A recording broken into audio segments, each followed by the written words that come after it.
Anin sa iyak ang problema mo sa pera. Hindi po yan masusolusyonan. Masasabi ko lamang, daanin nyo sa ganitong mga pamamaraan bukod sa sipag at tiyaga.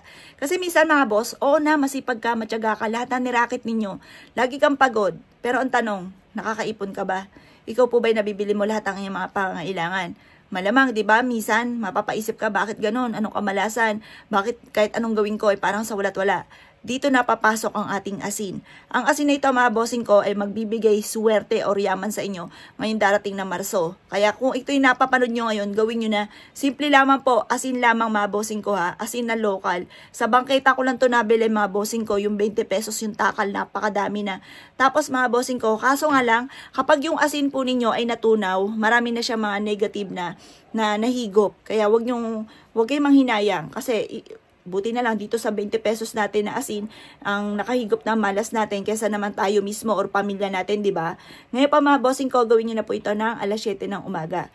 Gawin niyo siya sa umaga. Kung hindi po ngayong last Friday ng February 28, bukas naman March 1, unang araw, or kaya unang Martes or unang Biyernes ng Marso.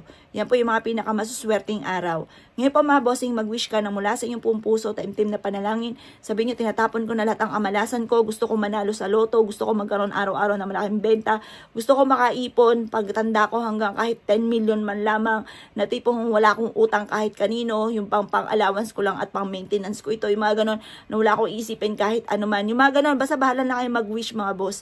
Pagtapos nyo po mag-wish mga bossing ko, ito po ay ibilad nyo lang hanggang alas 8 ng umaga sa araw. Para energize lang lalo. Pagtapos ilagay nyo po ito sa ilalim ng inyong higaan. Ang dulot ito ay napakaswerte. Ma-amaze ka kung ngayong buwan ng January, kakapasok lang ng taon, kumuta ka na sa malas. Tapos ng February, ganun din, lubog rin sa utang, walang pagbabago. Ngayon naman buwan ng Marso, subukan nyo po ito mga bossing. Basta lagi kang positive kapag ginawa nyo po ito. At positive din ang dadaloy sa inyo. O siya mga boss ha, good luck po sa inyo po lahat.